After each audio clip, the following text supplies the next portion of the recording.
kita kembali ke dalam proses kasusnya. Kenapa sampai timbul dugaan penggelapan dan penipuan?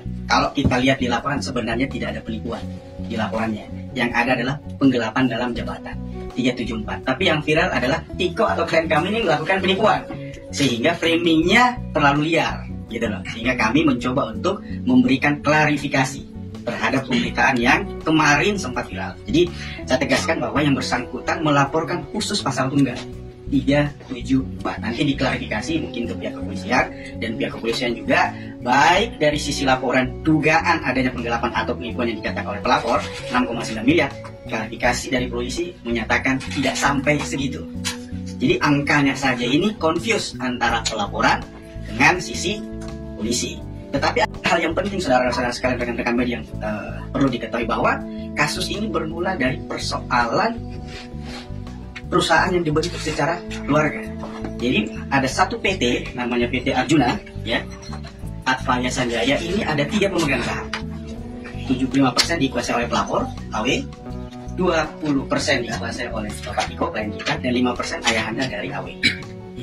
Jadi total 100%. Jadi investasi dalam bentuk usaha berbeda halnya dengan investasi kita di bank. Ya, kalau kita investasi di bank, uang kita kalau dalam bentuk deposito pasti akan bertambah, ada bunga dan.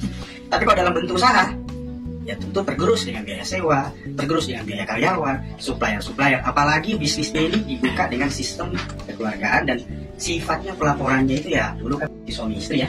Jadi cenderung diselesaikan, dibicarakan di rumah, dinner sambil jalan. Dan itu semua terkonfirmasi baik lisan maupun tertulis. Kalau yang bersangkutan menjabat sebagai komisaris, seharusnya kalau terjadi permasalahan terhadap perusahaan tersebut, sebagai komisaris nih, saya harus menanyakan kepada direksi dalam hal ini Tiko, walaupun suaminya pada saat itu, bagaimana perusahaan, lancar atau tidak, rugi atau tidak. Jangan hanya mau untung, nggak mau rugi nih, ya kan? Kalau dia menjalankan posisinya dalam motivasi laporan polisi di Polres sebagai komisaris, kita bertanya, Anda sebagai komisaris pada saat itu sudah menjalankan fungsi sebagai komisaris atau tidak? Sudah pernah meminta pertanggungjawaban atau menanyakan perihal laporan hari ini polisi bahwa perusahaan rugi, ada penggelapan? Tidak pernah ada proses-proses seperti itu. Kalau motivasinya dia melaporkan sebagai pemegang saham, karena dia pemegang saham, apakah pernah Anda meminta pertanggungjawaban?